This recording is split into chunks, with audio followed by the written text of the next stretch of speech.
Hi loves! Bienvenue dans ce nouvel épisode d'Après Minuit, c'est Jade Sarah au micro comme chaque semaine, comme chaque mercredi. Je suis très contente de vous retrouver pour ce nouvel épisode. On va parler de la FOMO de l'été. Voilà, pas d'intro, pas de blablatage de life, d'accord? Non, je ne sais pas quoi faire cet été. Voilà, et j'ai la FOMO en avance. En fait, c'est très bizarre parce que cette année, c'est vraiment l'année où j'ai concrétisé l'un de mes life goals, à savoir quitter Paris quasiment tout l'hiver. Ça, c'est vraiment un projet de vie global que j'ai depuis très très très très très très très longtemps.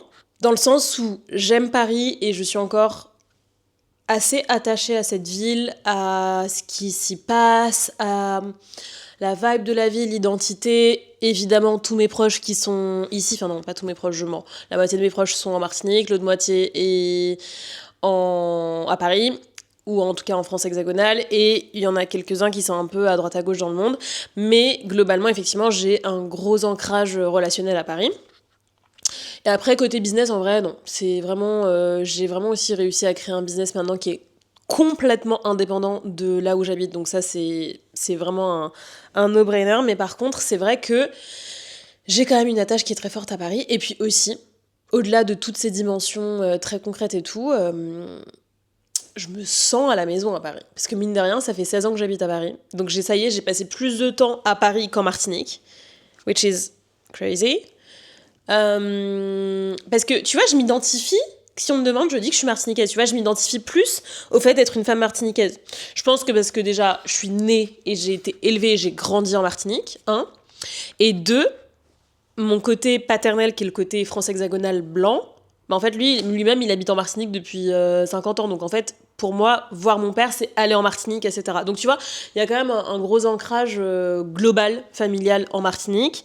Et puis, tu sais, c'est dur à expliquer, mais c'est surtout l'ancrage identitaire sensoriel, tu vois, les odeurs, les textures, la nourriture, comment ton palais a été éduqué, comment tes yeux ont été éduqués. Enfin, toute la dimension sensorielle, en fait, moi, elle s'est construite en priorité en Martinique. Donc voilà.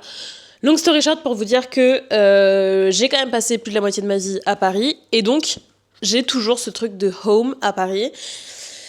Et en fait, il faut savoir que moi, par rapport à mon identité slash éducation slash surtout, allez, on va le dire, parcours de vie, un petit peu chaotique et instable, etc., dans mon enfance notamment, le sentiment de safety, d'être à la maison, ce sense of home, cette sécurité créée par l'environnement, c'est un truc qui est important pour moi.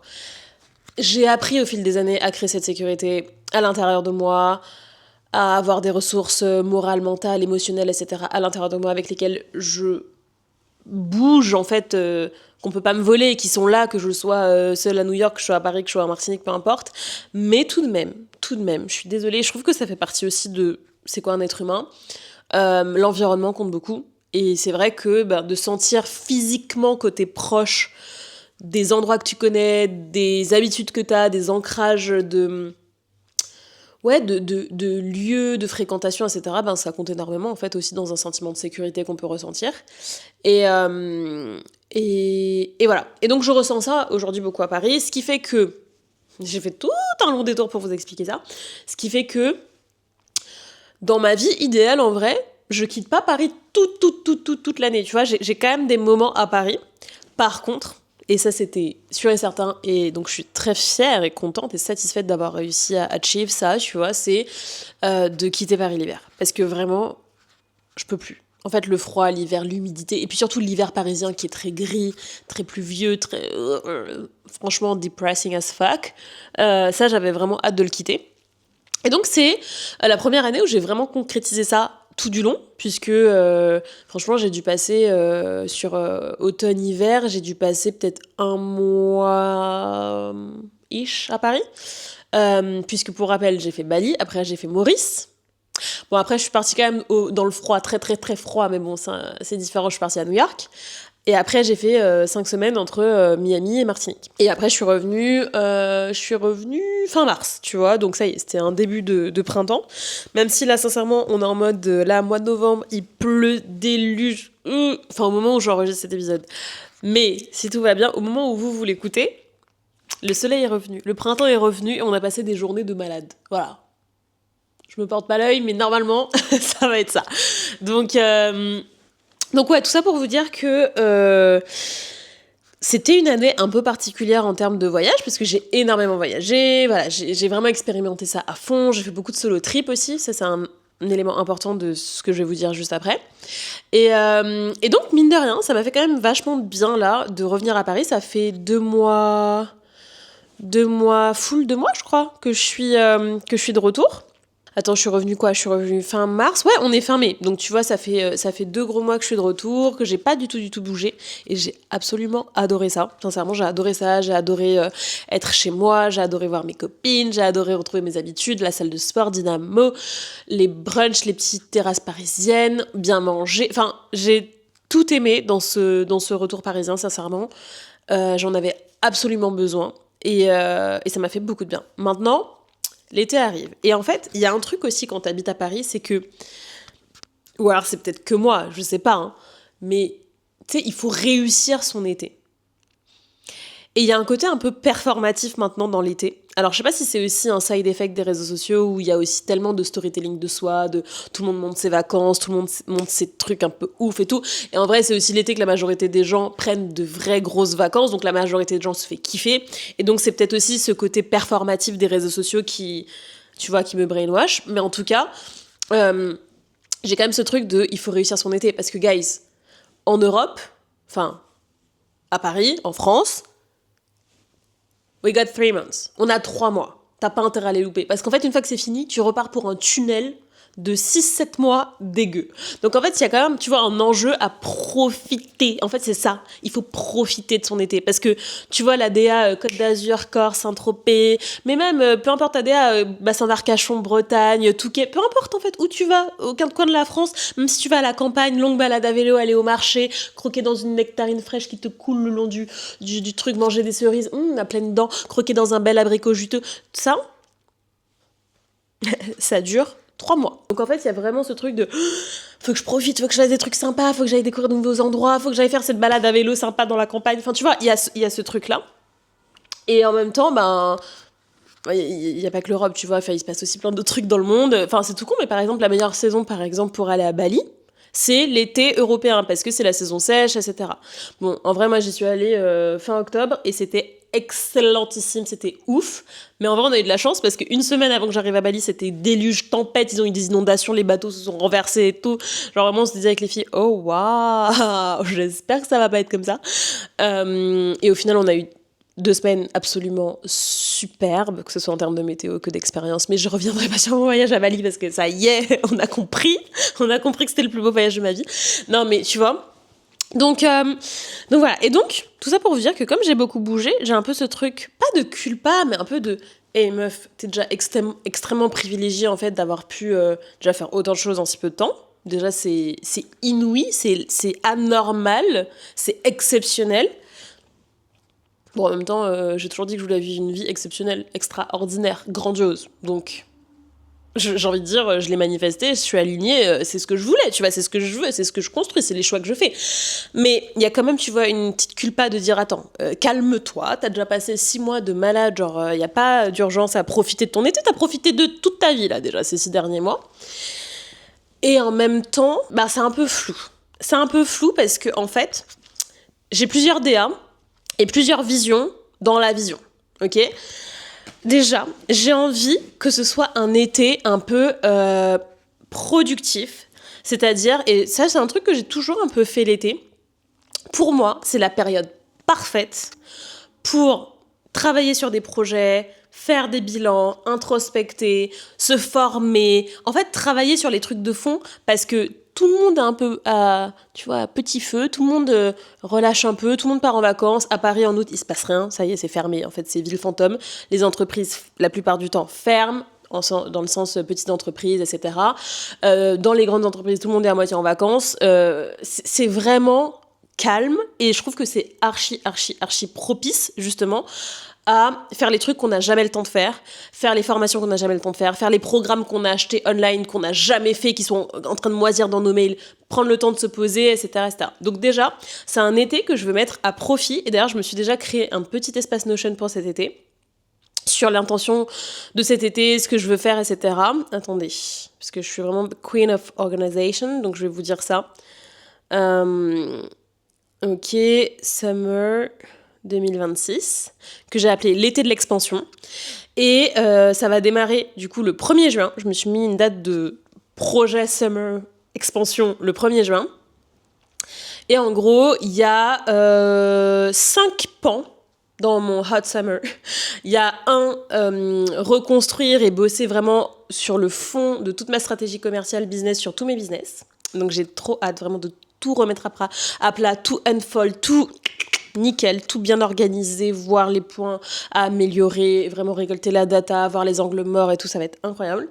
Ensuite, mission 2, c'est que je veux me former à l'IA, c'est-à-dire, ça y est, moi je suis vraiment une boomeuse. Non, vas-y, je parle pas mal de moi, c'est pas vrai, je suis pas une boomeuse. Je suis très moyenne sur ce sujet et je suis pas de ceux qui veulent vraiment intégrer l'IA à leur business, machin et tout optimiser avec ça. Mais par contre, je veux comprendre de quoi on parle, je veux être vraiment calée sur le sujet pour pouvoir éventuellement former mes équipes, surtout savoir de quoi je parle quand je parle avec des interlocuteurs qui parlent de ce sujet-là, voir éventuellement à quels endroits ça peut être intéressant selon mon critère, encore une fois, d'exigence dans mon business. Bref, je veux monter en compétences et en connaissances sur ce sujet de l'IA. Ensuite, je vous en dis pas trop, parce qu'en vrai, surprise un peu, mais il y aura tout un pôle consacré à après minuit. Oui, parce que vous êtes ma priorité absolue. Je l'annonce cette année et l'année prochaine. Vraiment, après minuit, dans mon cœur, prio. J'ai trop de choses à faire avec vous. En fait, j'ai trop de choses. Ça va être incroyable. D'ailleurs, si vous avez loupé l'info, je vous le redis. Le 12 juin, le premier dîner après minuit, 100% girlies, 100% parisien, 100% petit comité, 100% on va avoir des conversations inspirantes, puissantes, libératrices, intimes, autour d'une belle table, d'un bon menu, entrée, plat, dessert, un bon petit vin, un bon petit verre. Bref, ça va être incroyable. Je vous mets le lien dans la barre d'informations pour avoir toutes les infos, etc. Et j'ai trop hâte. Bref, c'est juste une manifestation de plein de choses qui vont arriver et qui illustrent juste ce que je vous disais, c'est qu'après minuit, c'est mon projet prio absolu. Et 4e volet de cet été, finalisé, finally, mon prochain livre. Donc à un moment donné, je vais partir en résidence d'écriture, je sais pas où, avec je sais pas qui, peut-être seule, peut-être ici, peut-être ailleurs, je sais pas. Mais je vais aller terminer ce fucking livre. Ça y est, en fait. Ça y est. Et voilà. Émission et dernier pan, mais c'est pas prieux, c'est juste que je veux prendre le temps de lire parce que j'ai un peu moins lu, là, depuis le début de l'année. D'ailleurs, j'ai fini un roman aujourd'hui qui s'appelle Ton monde est le bien et le mien. Ton monde est le mien, de Abby Jiménez. Pépite. Je vous en ai parlé sur le canal Insta. D'ailleurs, si vous n'êtes pas sur mon canal Insta, venez. C'est un mix de mon book club, mon journal intime, ma newsletter, venez sur le canal Insta, c'est là qu'il y a toutes les infos croustillantes en avant-première. Et souvent, je vous partage les livres que je lis. Et d'ailleurs, donc là, j'ai terminé un roman, c'était vraiment une petite rom-com version livre, génialissime, 10 sur 10, incroyable. Abby Jiménez, je l'aime trop. Et voilà, donc prendre le temps de lire aussi cet été, mais ça, c'est en périphérie. Et voilà, c'est juste de manière générale d'avoir plus de temps un peu comme ça. Et voilà, mais en fait, ce qui est hyper flou, vous avez vu que ce que je veux faire de mon été est pas flou du tout, mais ce qui est hyper flou, c'est quel DA pour cet été. Alors quand je parle de DA, en gros moi je suis quelqu'un, j'ai la vision, tu vois, moi j'ai des visions, et j'aime bien m'inscrire dans des DA, tu vois. Et souvent, ma DA de l'été, en vrai, si vous me suivez depuis longtemps, depuis 10 ans, vous le savez, ma DA de l'été, moi, c'est Corsica Vibe. Je vais en Corse tous les étés. Et après, je rajoute des petites choses à droite à gauche. La Grèce, Saint-Tropez, l'Italie, petit road trip Cap Ferré, voilà, ça c'est un peu mes go-to places l'été. Mais le truc obligatoire, c'est d'aller en Corse, soit solo, soit en couple, soit avec des potes, mais je suis toujours en Corse, je suis toujours fourrée en Corse. Je suis là. En fait, tu vois, il y a Lena Mafou qui est la mère de Paris, moi je suis la mère de Corse. C'est pas vrai les Corses, je rigole. Je m'approprie pas votre île. Ok, je retire ce que je viens de dire, parce que les Corses ils sont chauds sur leur territoire. Je retire ce que je viens de dire, mais en fait, on va dire que je suis la touriste la plus amoureuse de la Corse depuis 10 ans, et que vraiment, non, mais j'aime trop les Corses déjà, j'aime trop l'île, j'aime trop tout dans cet endroit. Et surtout, juste l'île de beauté, ils ont pas volé leur nom, hein, parce que c'est juste sublimissime. C'est, je pense, sincèrement, le plus bel endroit de la Terre. Et donc, voilà. Sauf que, après 10 ans de bons et loyaux services. Je dis ça à tout moment, guys, je vais changer d'avis et je vais quand même aller passer quelques jours en Corse. Mais, l'idée, c'est de changer un petit peu. L'idée, c'est de shaker un peu tout ça, de changer et de ne pas aller en Corse cet été. Et donc, si je vais pas en Corse, je remplace la Corse par quoi? Et alors là, j'ai 1, 2, 3... J'ai 4 options. J'ai 4 idées pour l'instant et une en suspens. Première idée, ok, c'est que je me fais un Summer in New York City. Tu vois, été à New York, je te mets un peu la DA. Été à New York, en ville, je fais du vélo, je vais à Central Park, petit pique-nique, je rencontre des gens, je vais dans des bars de jazz, il fait humide, il fait chaud. Hot summer vibe in New York City, je vais un peu près de l'océan, peut-être je me fais une petite virée dans les Hamptons, why not? Et en fait, je me disais, si je fais ça, je fais un switch d'appart. En mode The Holiday vibe, tu vois. Parce que déjà, New York, quand je vous dis que ça coûte cher, en fait, il n'y a même pas de mots pour expliquer comment ça coûte cher. C'est hors de prix New York. Donc, par exemple, si je veux passer un mois à New York, je vois un rein. Mais vraiment, je rigole même pas. Donc, je peux faire un switch d'appart, ça peut être cool. Et là, ce serait vraiment nouveauté totale et sortie de zone de confort à 1000% parce que déjà... Déjà, personne ne vient chez moi, à part mes potes. Donc déjà, juste pour inviter des gens chez moi, c'est tout un truc. Mais alors, pour échanger mon appart avec des inconnus, ce serait vraiment un délire. Non, sincèrement, ouais, pourquoi pas, tu vois. Why not tenter ça. Donc ouais, une vibe un peu comme ça. Deuxième option, vibe Martinique. Ça fait... Mais sincèrement, ça doit faire 10 ans que je suis pas rentrée en Martinique l'été. En mode, tu vois, bateau, petit tour des yoles, les copines d'enfance, tu vois, un peu roots, un peu machin. Limite, je me loue un cabanon quelque part, un petit bungalow, on the beach. Enfin, tu vois, très île, très Martinique, très on rentre à la maison. Mais du coup, nothing fancy, tu vois, il y a zéro découverte et tout, c'est juste, je retourne à la maison, je revois mes potes. Ce sera pas l'effet waouh, parce qu'en plus, la Martinique, c'est pas une île touristique, waouh, en termes d'endroits et tout. Tu vois, c'est pas genre l'île Maurice. Juste comfy, tu vois, comfy vibe. Je rentre à la maison, c'est cool. On voit les copines d'enfance, on fait des petits trucs cool. Je vais dans mes endroits que j'aime bien, je passe du temps en famille. Je vois ma sœur, je vois mon père, je vois mon frère. Enfin, tu vois, chill. Et je fais tous mes petits projets, là, comme j'ai dit, voilà. Troisième idée, c'est Sud-Ouest. Biarritz, Arcachon, Cap-Ferré, tout ce que j'aime. Alors pour info, il y a très peu de gens qui savent ça, mais en fait moi je suis originaire de cette région de la France, côté papa. Donc moi j'ai eu mes habitudes aussi là-bas quand j'étais plus petite l'été. On allait beaucoup, tu vois, à Bayonne, les fêtes de Bayonne, à Pau, mes grands-parents habitent à Orthez, mon père il est né en dessous de Bordeaux. Enfin voilà, toute cette zone-là, c'est un peu aussi là où j'ai grandi. Et donc j'ai aussi ce truc un peu de home, enfin j'adore la DA, chill mais chic. Un peu surf, un peu, tu vois, pieds nus, on fait du skate, on mange des huîtres, on est chill, longue soirée d'été, sunset de malade. Tu vois, c'est pas du tout bling bling comme genre Saint-Tropez, tout ça, machin. Genre, c'est vraiment... C'est chic, c'est confort, c'est tout ce que j'aime. On mange bien, il y a des très beaux endroits, je pourrais me faire des spas, des trucs et tout, mais dans une DA très, voilà, tu fais des longues balades, t'as l'odeur des pins, les forêts, la dune du Pilat, enfin bref. Franchement, j'adore aussi cette partie de la France et c'est... Enfin, passion. Et dernière option, alors peut-être surprenante, mais franchement, j'ai la vision de ouf. Je me fais un Parisian Hot Summer.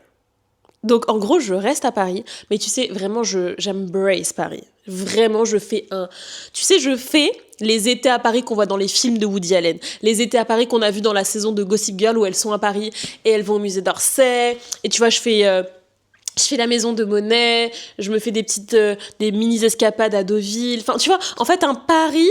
Vraiment l'été parisien, Vélib, terrasse parisienne, île Saint-Louis, tu bois un petit café, tu fais des longues balades près des quais, tu manges ta petite glace, tu vois. Tiens, pareil, celles qui ont la ref dans la dernière saison de The Summer I Turned Pretty, tu vois, où elle est à Paris, cette vibe très, très parisienne, romantique, où en fait, enfin, tu profites de ta ville, parce qu'il y a un truc aussi, c'est que les Parisiens, on profite pas de notre ville, parce qu'on est dans un rythme effréné, parce qu'on est H24 stressé, parce qu'on est H24 en train de courir, c'est une ville qui t'aspire ton âme, qui est speed.